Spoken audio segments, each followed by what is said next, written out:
dia faly-miarahaba atsika rehetra mpanaraka tsy tapaka ny fandaharana Jeanne Forêt Santé aty Canada indray ny tenako. Ny resantsika anio zany dia toy ny fandaharana momban'ny méditation izay efa nalefako tamin'ny teny frantsay ary dia mbola tohizako ihany koa zany ny fanazavana amin'ny teny malagasy. Efa nisy ihany ny fomba fanaovana méditation amin'ny teny malagasy ny pratika izay efa nalefako teto fa mbola manazava bebe kokoa zany ny tenako ny momban'ny hoe inona marina no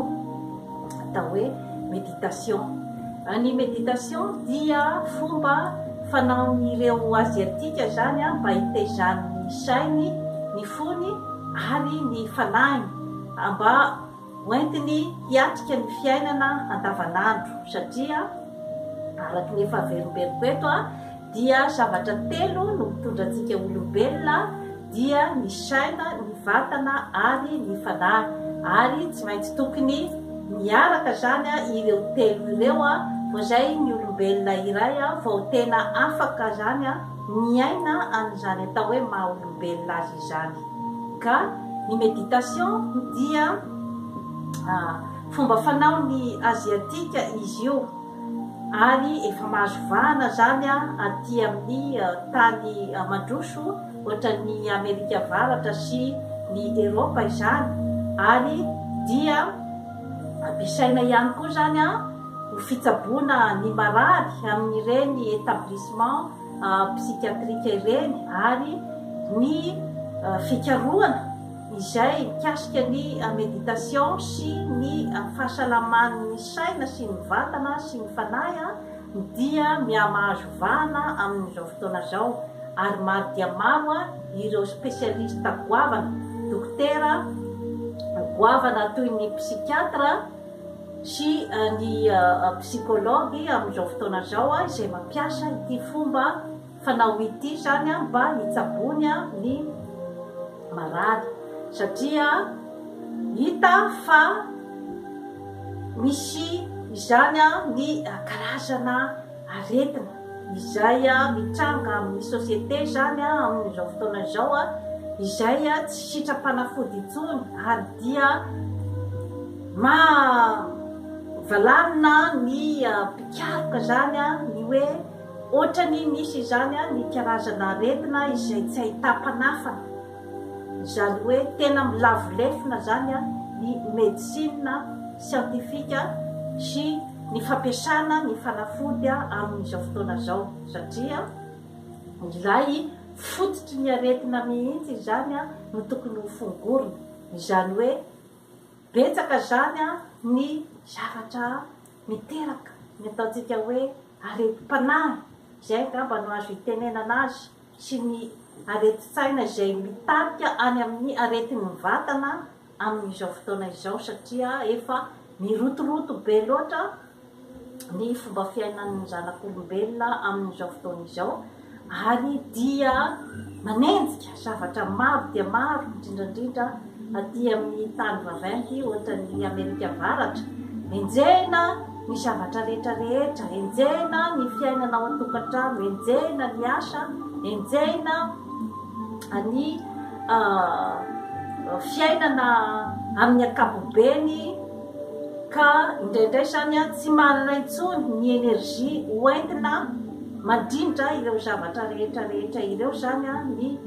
olombelona ka mahatonga ny fikorontanan-tsaina ary dia mentefa hatrany amin'ny arerahan-tsaina zany zavatra rehetrarehetra izany dia indraindray dia mentefa hatrany amin'ny fidorohana zava-mahadomelona sy ny fihinanana ny karazana fanafody izay eritreretina zany mba hampitony toy ny antidépresseur ny fanafody izay manohitra ny tebitebitsaina kanefa dia betsaka ny zavatra voasoroky ny méditation izany hoe ny méditation zany dia karazana fifatohan'ny saina mba ananana concentration sy ananana ny fitonina izay entina miatrika ny fiainana andavanandro. Ka ny méditation zany a dia 30 minitra isan'andro no tokony ho atefanao aminy zany, atokanao ho an'ny fanaovanao méditation, zany hoe rendez-vous amin'ny tenanao irery zany, zany hoe tokony zany ianao a ahay andiny tena, ahay afantatra ny amin'ny atsipiriany zany a izay zavatra mety ilain'ny tenanao, ilain'ny sainao ary ilain'ny vatanao, satria miankina amin'ny fijerevanao akaiky ny momba ny vatanao, ny sainao ary ny fanahinao no ahafahanao a miroso bebe kokoa zany amin'ny zay tanjona tianao hotratrarina, ary miankina be dia be kokoa zany amin'ny fahafantaranao ny tenanao no hampisy ny ataontsika hoe zany hoe fitokisantena eo aminao, ary ny ataontsika hoe ny estime de soi na ny fankasitrahanao ny tenanao, satria ny olombelona rehetra rehetra dia samy manana ny maha izy azy azy daholo, ary ilaina daholo, fataro fa ilaina ianao amin'ny fiarahamonina, fa tsy misy akory ny olombelona tsy misy ilana azy, satria izany zavatra izany raha izany ny toe-tsaina zany izay mipetraka amin'ny fiarahamonina koa zany mahatonga ny fikorotanana matetika dia ny olona izay tsy manana ny fitokisan'ny tenany, tsy manana ny ataontsika hoe zany fankasitrahan'ny tenany, dia matetika miatefa zany zavatra izany any amin'ny fahasalaman'ilay olona, ary miatefa ihany koa zany eo amin'ny ataontsika hoe karazana korotana misy eo amin'ny fiarahamonina. Ny karazana méditation izay atoroko eto zany dia ny méditation ataontsika hoe méditation à 7 chakras, zany hoe ny chakra 7 izany, dia ireto milahatra eto. Tsara marihana fa ny méditation dia tsy fadim-poatsampy akory na hoe araky ny eritreritry ny sasany hoe mivavaka amina zavatra izay ataontsika hoe zany hoe secte na ohatran'izay, tsy misy idirany mihitsy ny amin'izany ny méditation, fa ny méditation dia voaprofo ara-tsiantifika fa mampilamina ny saina ary mandrindra ny vatana sy ny saina ary ny fanahy eo amintsika olombelona. Ka ny méditation à 7 chakras zany no hoazavaiko aminany eto androany. Ny méditation à 7 chakras zany dia ireto milahatra eto reto zany ny loko izay miditra ao anatin'izany, zany hoe ao amin'ny tenantsika olombelona zany. Ka ny anomboantsika azy zany dia ny chakra racine, zany hoe miatomboka zany eo amin'ny fitombenana zany ny chakra racine, zany hoe ary amin'ny faran'ny colonne vertébrale zany, dia ity loko menamena ity zany no lokony zany chakra izany. Io zany no ataontsika hoe énergie mandrindra ny chakra racine. Ny chakra racine dia eo ny miatomboka ny ataontsika hoe zany hoe ny créativité eo amin'ny olombelona ary ny famoronana, satria sika olombelona dia mila manana ny ataontsika hoe famoronana na créativité mba afaka hiaina, satria ny zavatra rehetra izay manodidina atsika, ny fiainana rehetra izay lalovintsika dia mila ny ataontsika hoe zany hoe famoronana avy amintsika olombelona, ny fanalana ny olana izay misy eo amintsika. Ka ny olana misy ato amin-drakoto, tsy olana misy amin-drabe, ka ny tombokeo ny ataontsika hoe zany hoe famoronana, zany hoe ny fanalanao zany ny olana mahakasika anao manokana zany dia mila famoronana avy any aminao. dia miatefa amin'ny chakra menamena io zany a ny sainao ray manontolo dia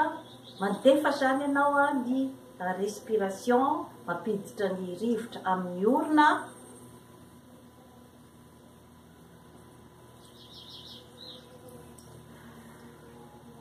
dia mamoaky zany a amin'ny vava dia miakatra koa zany a io chakra io a dia eo ambanin'ny ataontsika hoe zany hoe ny nombril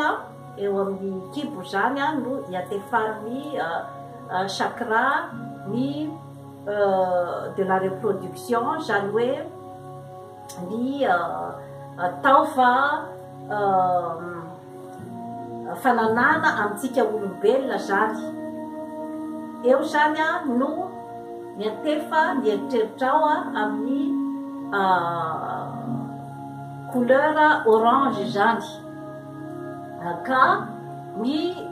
reproduction na ny taovam-pananana amintsika olombelona zany a dia zava-dehibe satria eo a no miainga ny famoronana ny ataontsika hoe zany ny taranaktsika olombelona eo a no mamorona ny taranaka ty aorina ary raha ohatra ka misy voatohitohina zany a ny amin'io chakra de la reproduction io a dia manohitohina ihany koa ny zavatra rehetra izay mahakasika ny fahafahatsika miaina sy mamokatra araky ny tokony ho izy dia eo ihany koa zany a ny mipetraka ny ataontsika hoe ny libido na ny angovo izay hoentitsika zany a amin'ny fitaovam-pananana zany miakatra zany isika dia amin'ny chakra du plexus solaire zany hoe eto ambony nombril amin'ny kibo zany dia ny couleur jaune zany a no mitondra an'izany chakra du plexus solaire zany eo zany a no mipetraka ny ataontsika hoe ny fitaovam-pandevonan-kanina rehetrarehetra zany a dia amin'ny plexus solaire izay miloko jaune io zany mavomavo ka rehefa tsy mety ny fitaovam-pandevonan-kanina dia mikorotana ny fiainatsika ray manontolo mikorotana ny taofa ray manontolo na ny atido zany tsy miasa tsara araky ny tokony ho izy ny taova rehetrarehetra koa zany amin'ny tenatsika rehetra tsy miasa araky ny tokony ho izy rehefa tsy miasa tsara zany ny chakra ny plexus solaire dia ny fomba zany fandiovana io taovam-pandevonan-kanina io zany dia mieritreritsika zany ny loko mavomavo ary dia mifoka rivotra amin'ny orona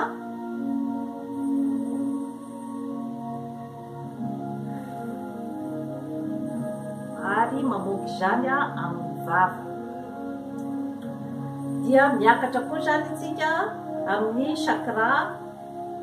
de l'amour zany hoe eo zany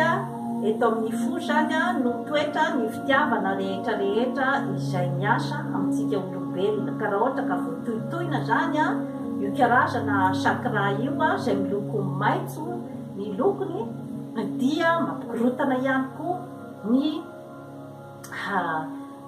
fiasan'ny tenatsika olombelona ny fikorotana eo amin'ny fitiavana misy eo amintsika olombelona ka rehefa mandio ny toerana eo amin'ny chakra momba ny fitiavana zany dia mieritreritra anyity loko maitso ity sika ary dia atefa aty amin'ny fo zany ny eritreritra dia mifoka rivotra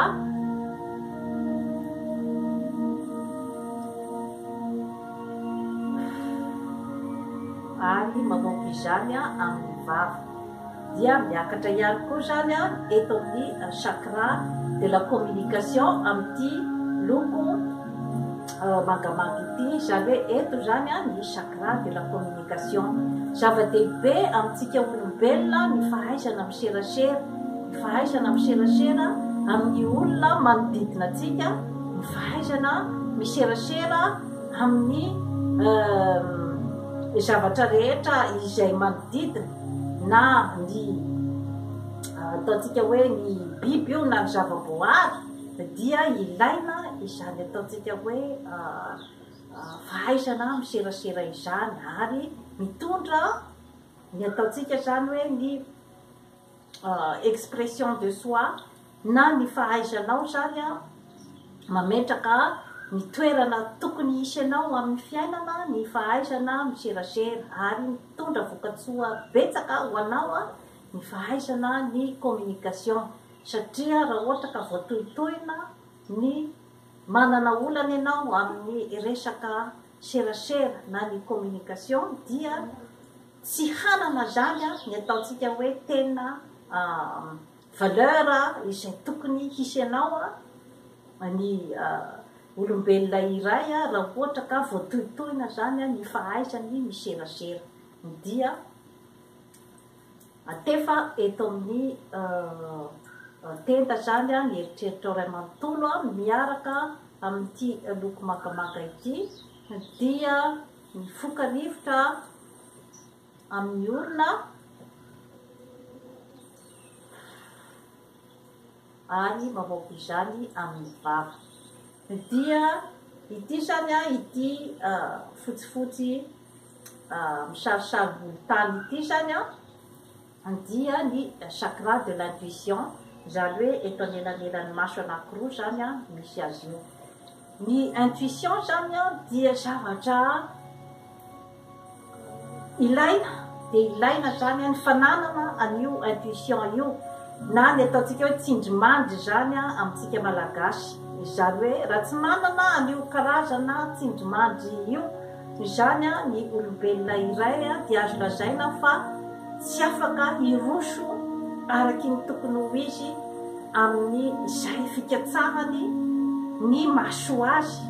sy izay fahafantarany hoe inona marina ny tanjony sy ny antom-pisiny eto ambonin'ny tany. Raha ohatra ka voasakatsakana zany io ataontsika hoe intuition na ny tsindrimandry io,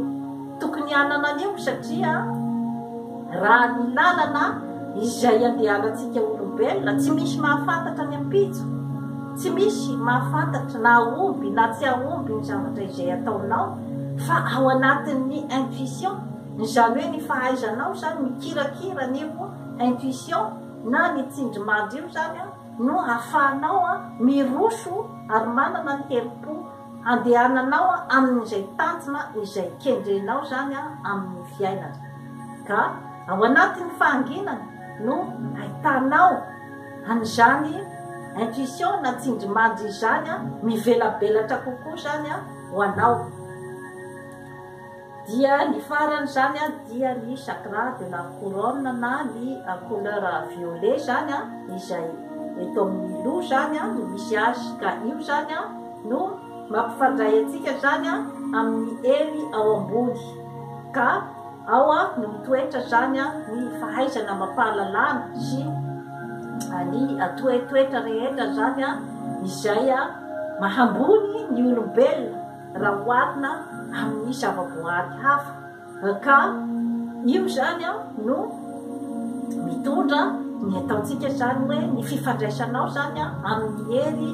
ao ambony. Ka izany rehetrarehetra izany dia entiko hitariana ny saitsika fa mila mandiny tena isika isanandro ary dia mandinika akaiky ny vatatsika olombelona sy ny fomba fiasana, satria raha ohatra ka voatohitohina zany ireo chakra fito izay nitany saiko teo ireo dia mety anohitohina ihany koa zany ny ataontsika hoe fandrosoanao zany hitady hikatsaka bebe kokoa zany izay mety mahasoanao sy ny asambarana izay mety tokony ho anjaranao eto ambonin'ny tany. Ka ny tiako hatongavana fotsiny zany dia ny hoe ny saintsika olombelona dia nataon'Andriamanitra ampiasaina hahatonga atsika zany amin'ny maha olombelona atsika zany hanana ny fahamboniana ambonimbony kokoa zany noho ny zava-boahary hafa toy ny biby sy ny zava-maniry. Ka isika zany arakaraky ny fampiasantsika an'io saina io, arakaraky ny fadiovantsika an'io saina io, dia izay ihany koa no mitarika koa zany ny fahasalamana ara-batana sy ara-tsaina ho antsika olombelona. Dia toy izay indray zany no azoko natolotra atsika androany momba ny méditation à 7 chakras. Dia tsy dio matetitetika ny fandaharana Jeanne Forêt Santé aty Canada fa anatsara ny fiainanao. Bye bye.